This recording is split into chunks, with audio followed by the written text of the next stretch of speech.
Good afternoon, Europe, and good evening to everyone joining us from India. This is US Election Watch. I'm Allister in Washington, D.C. The headlines. Less than 30 days to go before Election Day, and yes, Trump and Harris remain neck and neck in key states.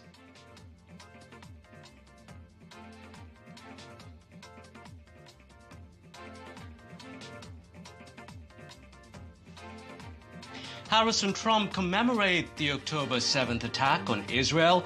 Harris marks the day with a tree-planting ceremony in D.C., Trump to attend a memorial event in Florida.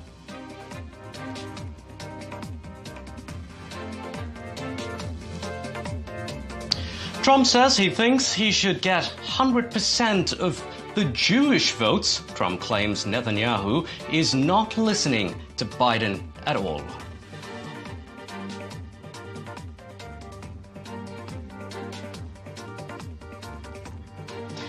Harris and her running mate Tim Walz kick off a week-long media blitz. Harris tries to gain an advantage in the polls with more media interviews.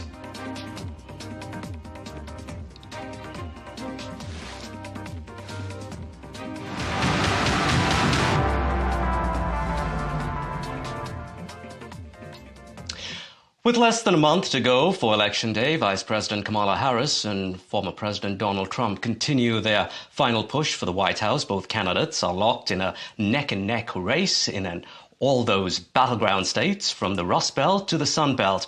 In this exceedingly close race, both candidates are trying to bag undecided voters in the crucial swing states. Harris and Walz are upping their media appearances, while Trump is targeting his strongholds.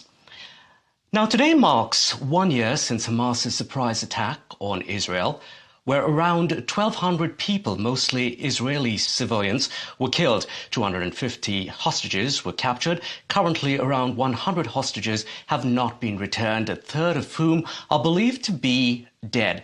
Since that day, on October 7th, things have just gotten worse. More than 41,000 people have been reportedly killed in Gaza since the start of the war, as Israel continues to mount its offensive to wipe out Hamas. Now, fighting has expanded to Lebanon, where hundreds there have been killed and over 1 million people displaced as Israel tries to cripple Hezbollah, a group backed by Iran. Now, Israel is left fighting battles on multiple fronts. Israel appears to be inching closer to a direct conflict with Iran.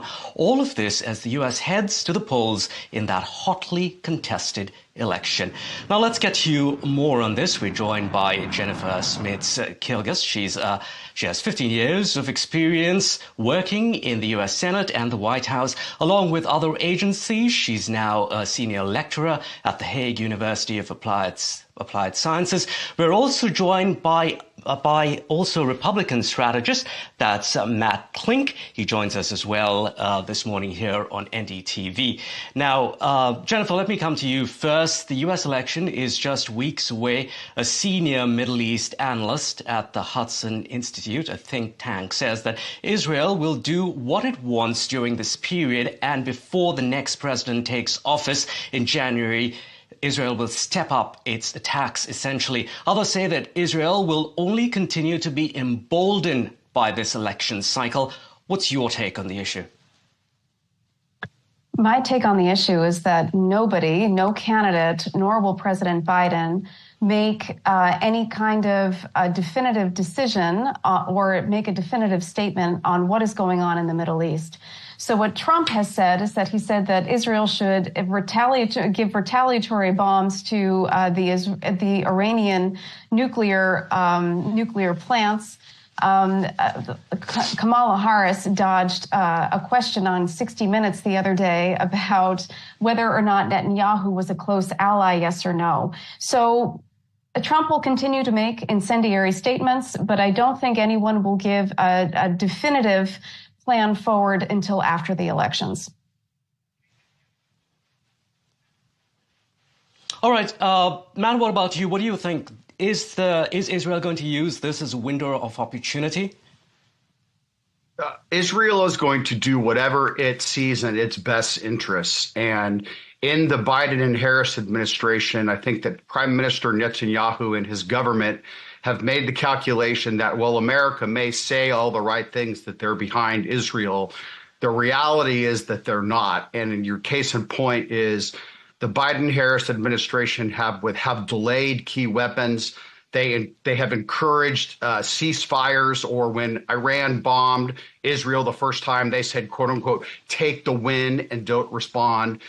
So what you're seeing Israel increasingly do is they're just not listening to the Biden and Harris administration. They're going to do what's in their best national security interest.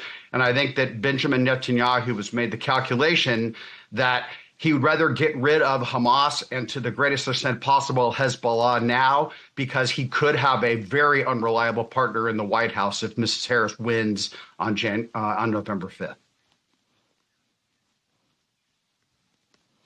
Jennifer, the key swing state of Michigan has one of the largest Arab American populations in the U.S. One high-level member of that community has endorsed Trump. He's the mayor of Hamtramck now. And if you recall, also Arab American groups wanted a pro-Palestinian speaker to be given a speaking slot on the main stage on the Democratic convention. Harris pushed back. That did not happen.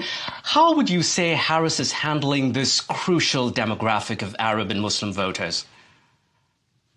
What Harris has said, and what she has continually said, is that she condemns the violence on both sides. So she condemns the invasion of Israel by Hamas, and she has also been very forthright in saying that there is humanitarian suffering and that humanitarian aid must go to Gaza. How this plays out in the election is very tight. It's going to get, I think, even tighter until Election Day. Voting has already started, and it's proven to be a very tight race. And what I think is going to happen is that no vote is going to be left unturned, or no person is going to be left aside in this election. So whether it's Jewish voters, that Trump is trying to get the Jewish voters on his side, whether Kamala Harris is trying to encourage Arab American voters to vote for her, we're going to see a lot of this until November 5th.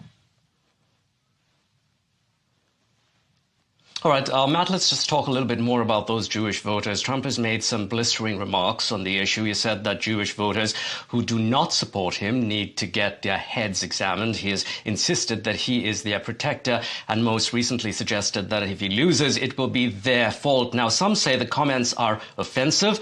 They will do nothing to win Jewish voters, but actually do the opposite. Your thoughts? Well, first, a couple of responses. First is Trump making offensive comments. I'm shocked if your viewers are shocked by those statements. That's part and parcel of Donald Trump's persona ever since he first announced for the presidency. Look, the Democrats are in a big pickle here because they want to have their cake and eat it too.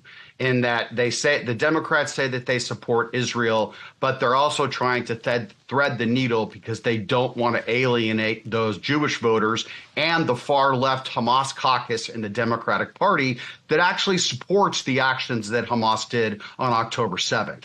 So they're in a big pickle. Donald Trump is pointing out the obvious, that this is a gentleman who moved the U.S. embassy from Tel Aviv to Jerusalem. This is a man that initiated the Abraham Accords that brought about more economic partnerships in the Middle East. And under Biden-Harris, the Middle East is near World War III, with Yemen, Hamas, Hezbollah, and now Iran 2 times attacking Israel. So much for that vaulted a more stable world that Joe Biden promised when he was elected. Anything but that is the case right now. The world is nearly in flames thanks to the Biden and Harris administration.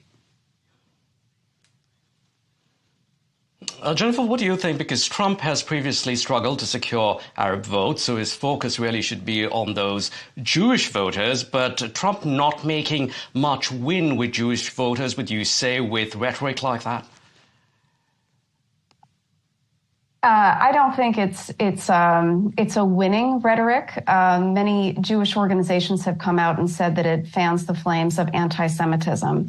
We'll see the results of it come Election Day. As I say, it's a very, very tight race. Every vote counts. And I think Jews as well as Arab Americans will be watching very closely what both Trump and Harris say leading up to the election. All right. Now, Matt, the Biden administration has allowed a steady flow of weapons and aid to Israel to the tune of billions of dollars, as we know. No conditions have been set on that use. It can be seen as a failure to peace, but there are some analysts who actually suggest that this is no failure.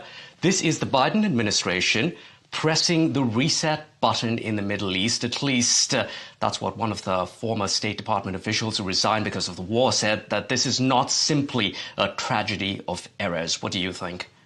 Well, I think that's a joke on its face, and in reality, the Biden and Harris administration have limited the flow of weapons. They denied Israel the 2,000-pound bunker buster bombs that they originally requested. They've asked repeatedly for a ceasefire, even though Israel was attacked on October 7 by Hamas terrorists. By the way, in a coordinated attack with the Yemenis, who have closed down for all intents and purposes, the Suez Canal, and by Hezbollah that has been launching rockets, all coordinated by Iran, which the Biden administration, through lax oil sanctions, has allowed hundreds of billions of dollars to go to the largest state sponsor of terror. So Anthony Blinken and his politicized State Department can say whatever they want, but the record shows otherwise. And the world knows that the Middle East is a far more dangerous place under Biden and Harris than it ever was under Donald Trump administration. Jennifer, what do you think? Do you think that this is a deliberate attempt by the Biden administration to press that reset button in the Middle East? They're doing pretty much what they're doing, and this is not really a failure?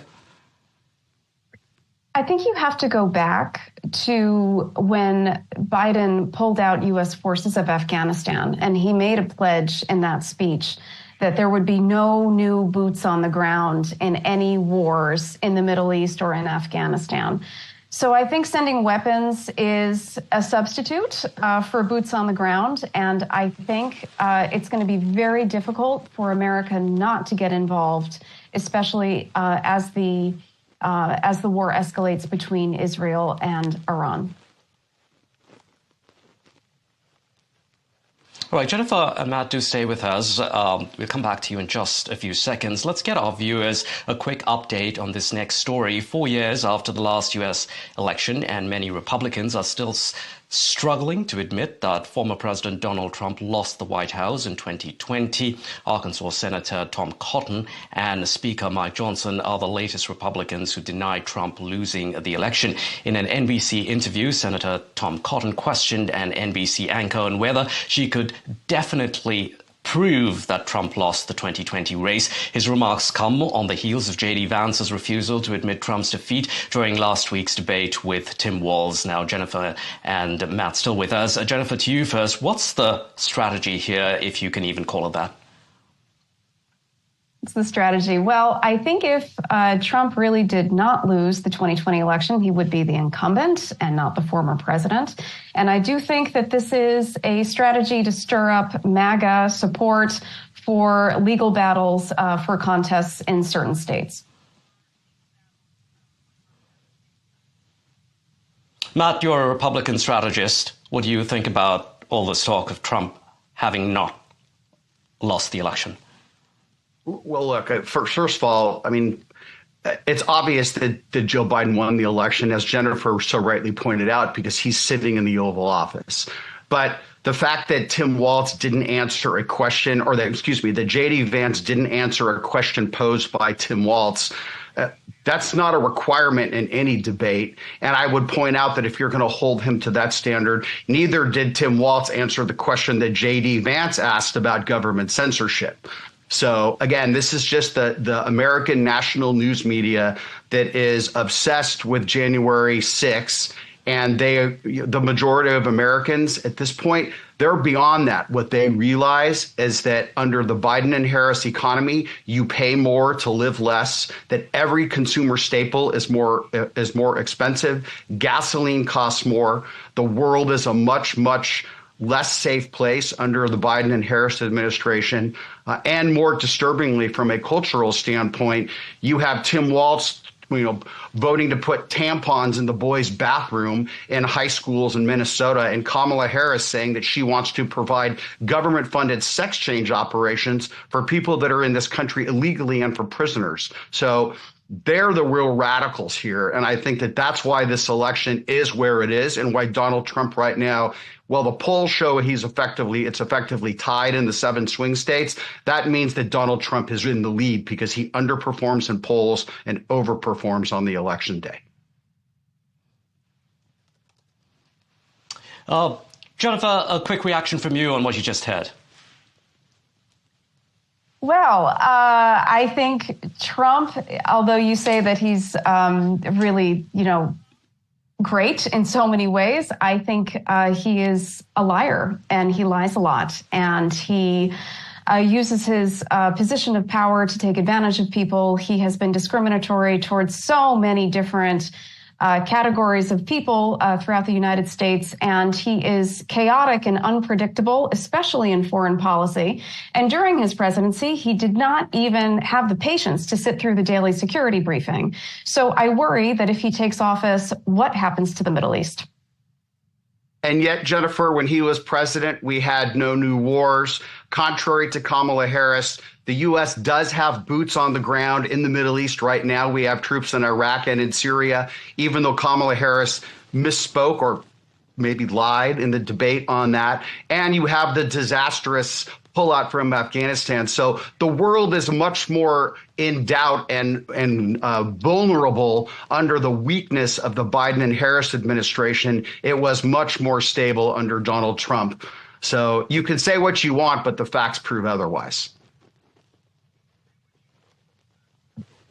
All right, guys, do stay with us. We want your reaction on another story that's unfolding right now, that Florida is gearing up, as you know, for what could be the biggest evacuation in 7 years as Hurricane Milton heads towards populated areas like Tampa and Orlando. This comes just 2 weeks after Hurricane Helen caused more than 200 deaths and catastrophic damage from Florida and other states. Florida has expanded its state of emergency as it braces for the storm, which is now strengthened and has been declared a Category 4 hurricane.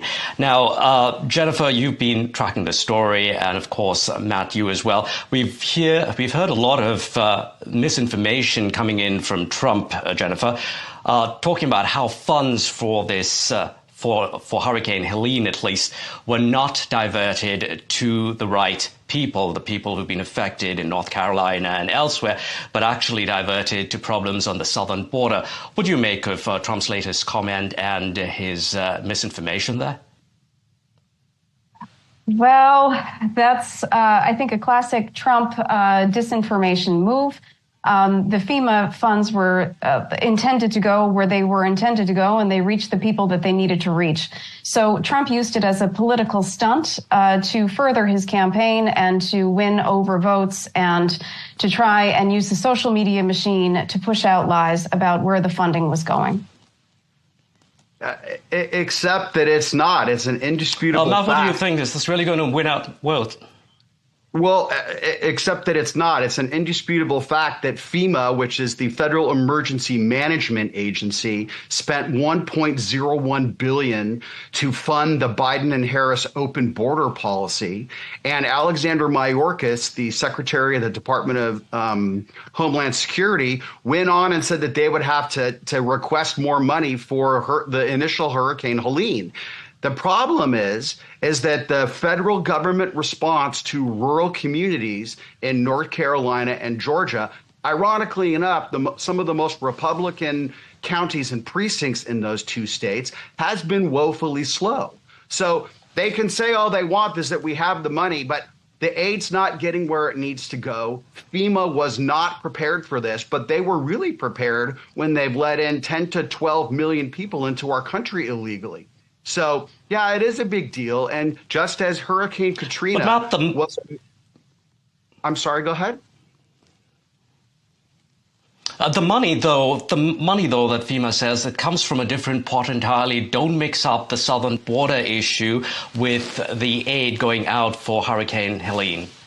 Their main job, Federal Emergency Management Agency. This was their main job, the hurricane.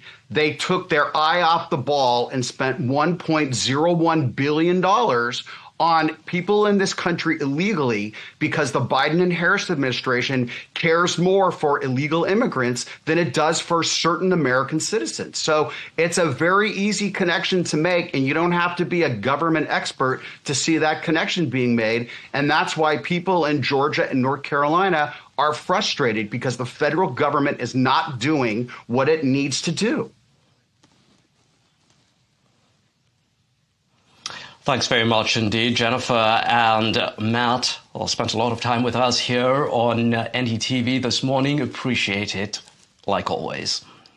Let's get you more now on Hurricane Helene that recently battered an all-important state going into this year's election. Of the 7 swing states, North Carolina is one battleground state where a win by Harris or Trump in November could open a crucial path to victory to the White House. A Democratic presidential candidate hasn't won North Carolina since Obama way back in 2008. Complicating matters, Hurricane Helene, one of the deadliest and costliest storms in U.S. history, continues to have to raise concerns and problems as aid is distributed and relief efforts continue. Now, Helen has left a trail of devastation with more than 6 months' worth of rain landing in parts of North Carolina. Let's get you more on the story and the impact on the upcoming elections. North Carolina State Senator Jay Chaudhry joins us now for more. Chaudhry is one of the few Democrats in the North Carolina State Senate, which is under Republican control. Senator Chaudhry, thank you very much for joining us. I know it's a tough time given what we saw with Helene, so appreciate you joining us this morning. Senator Chaudhry, now North Carolina is one of the 7 swing states that could decide the presidential election, like we've been saying. We are only a few weeks away from Election Day. How are things looking for things like polling booths that may have been affected, face possible damage? Is early voting on October 17th on track? Also, some people who voted in mail, that's those early mail-in ballots, are worried that their votes may have been washed away. What's the situation looking like on the ground? Yeah, thanks for having me on. Certainly our hearts and minds are with the people of Western North Carolina who have suffered unimaginable damage, and we continue to focus on rescuing, searching and rescuing those that are missing and need help. To answer your question about how the election will be administered, we are actually returning back for a session here in the North Carolina General Assembly this Wednesday, with an additional return back to the General Assembly 10 days later towards the end of October. And I suspect that we are going to address some of the issues that you have raised because there have been ballots that have been mailed that have been lost in the mail. We will probably look to make access to mail-in ballots easier. We will, I suspect, make it easier for people who do not live within their precincts or their districts to be able to vote outside their precincts and districts. And there's a question of whether someone submits a mail-in ballot after Election Day, whether that will be allowed to be included in the vote count. All of these are efforts really to address the disaster that we're facing in Western North Carolina. A lot of people will be closely watching to see what you decide in that meeting there. Now, several parts of Western North Carolina that were flooded by Helene are largely Republican. In 2020, Trump won, as you know, over 60% of the vote in these North Carolina counties that were declared so-called disaster zones or areas. Now, in a scenario that these areas could see low voter turnout and Trump could lose, are you worried that Trump may turn these counties into a battleground to launch accusations of a stolen election? I don't want to get ahead of ourselves in what Donald Trump will say about the election without us going through the election administration. This is a Republican dominated General Assembly. I really think they will do everything they can to make sure that it is easier for folks living in Western North Carolina to have access to the ballot. So I remain optimistic that we will make the changes necessary so that people are able to vote even during a time of crisis. Certainly, the President Trump's misinformation with disaster relief doesn't help things, but I'm trying to remain confident that the election will be administered in a fair way that people in Western North Carolina have access to the ballot. Indeed, we just spent some time talking to our guest previously on the disinformation coming across from Donald Trump on the issue of aid reaching the rightful people in your state, right, like North Carolina. Thanks, State Senator Jay Chaudhry, joining us from North Carolina. Appreciate your time. Unfortunately, leaving it there for now. That's it for U.S. Election Watch. I'm Allister in Washington, D.C.